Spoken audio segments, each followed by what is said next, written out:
It's been a long road getting from there to here. Oh no, no, no, no, no, no, no. You do not sing that song on here. That is not our theme tune. Yeah, but our theme tune doesn't have lyrics. That is no excuse. Hello and welcome to another episode of TrekHammer, where we're talking about every single episode of Star Trek from the beginning to the end. And today we're focusing on Season 5 of Discovery.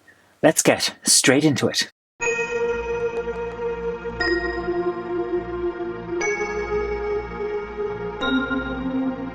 So I think the majority of us know that Season 5 of Discovery had some reshoots and some rewrites to make it the final season instead of just one in a series of 7.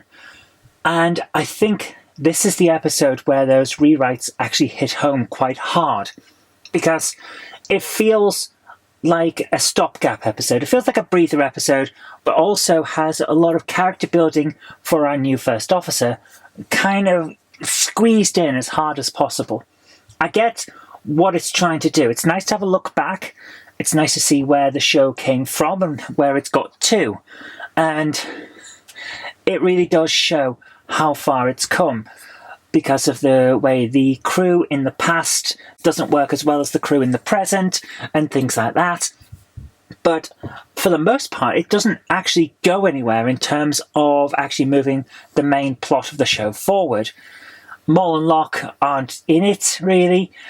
There's one tiny bit where we see what they're doing, and then right at the end, it's like, we can't find them. They're just not here. And it's stuff like that which makes it really feel like this show didn't really know where this episode was going. The majority of the season has been fantastic, but this one meanders.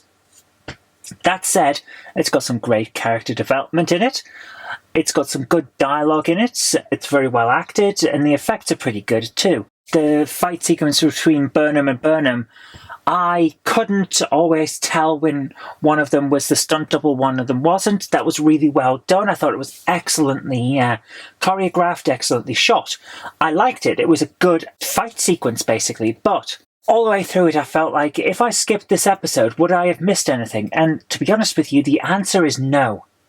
This one feels like it's a breather. I hope the next one shows us why we needed the breather episode after some excellent stories. But it doesn't really go anywhere, and as a result, I don't have an awful lot to analyse.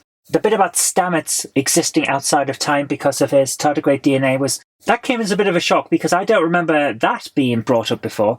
Maybe it was and I just missed it, but it feels a little bit like, why did they need to have Stamets be part of this in that way? Why couldn't he have been with them or affected some other way, in the same way that we've seen in previous episodes of things?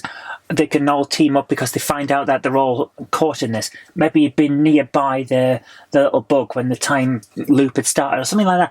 It just felt weird and shoehorned in because they needed a third person. It's fine to have a third person, it just didn't feel like they got the story right, you know? So there's little things like that which didn't work for me, and the fact that it felt like it was going nowhere. I can't give it high marks. It's not a bad episode, it just doesn't seem to go anywhere. So as a result, this one's getting a warp factor of 6.5 because I really can't score it higher. There's nothing here that would make me want to rewatch it. Whereas the rest of the season has been such high quality that while this would have been okay for previous ones, it feels lackluster as a result in this particular season. So, warp factor 6.5 please, Mr. Sulu. And please do let me know, have I judged it too harshly, or do you think I haven't judged it harshly enough? What's your view on this one? I'd love to hear from you in the comment section down below. Let's have a talk about Star Trek. But until next time, I've been Zoe Kirk Robinson. You've been watching TrekHammer.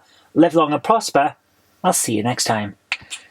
If you like the show, please consider supporting me on Patreon. It really does help create future videos. That's patreon.com/Zoe Kirk Robinson. And I've got an extra special thanks going out to Chief89, Sam Yates, Retro Mickey 82, Mo Henry, and George Botterini. Thank you so much, guys.